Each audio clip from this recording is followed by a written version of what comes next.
Di balik heningnya pedalaman, tersimpan potensi yang begitu besar. Hari ini bukan hanya tanah yang dibuka, tapi harapan yang ditanam. Penanaman perdana padi gogo seluas 30 hektar menjadi simbol awal dari sinergi strategis antara PT PN 4 dan Universitas Al-Muslim demi memperkuat ketahanan pangan nasional.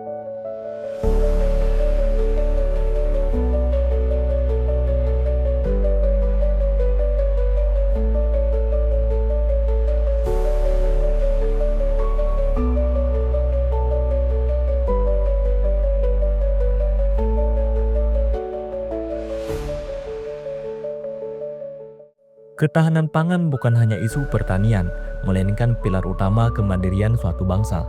Dalam konteks global yang penuh tantangan, pangan menjadi kebutuhan yang sangat mendesak.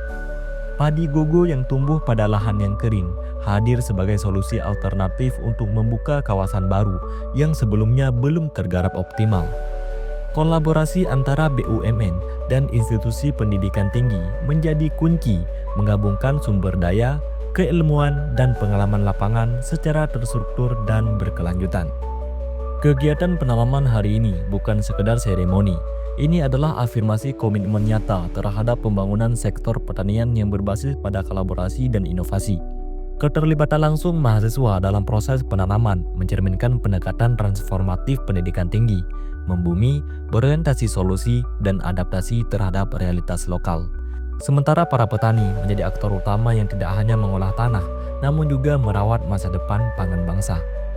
Program ini diharapkan menjadi pilot project yang mampu direplikasikan di berbagai wilayah Indonesia dengan karakteristik lahan serupa. Sinergi antara korporasi negara dan universitas tidak hanya mendorong produktivitas, tetapi juga memperkuat daya tahan sosial ekonomi masyarakat perdesaan. Ke depan, transformasi pertanian tidak cukup dengan alat berat dan bibit unggul. Ia membutuhkan paradigma baru. Ia interkonektivitas antara teknologi, edukasi, dan partisipasi masyarakat. Dan disinilah ketahanan pangan yang sejati akan bertumbuh. Ketahanan pangan adalah investasi jangka panjang. Setiap benih yang ditanam hari ini adalah jawaban untuk tantangan besok. Dari pedalaman yang sunyi, lahirlah semangat kolaboratif yang penuh makna. PT PN 4 Regional 6 dan Universitas Al-Muslim telah memulainya. Dan bangsa ini akan menuai hasilnya, karena dari tanah yang diberkahi, masa depan itu akan tumbuh.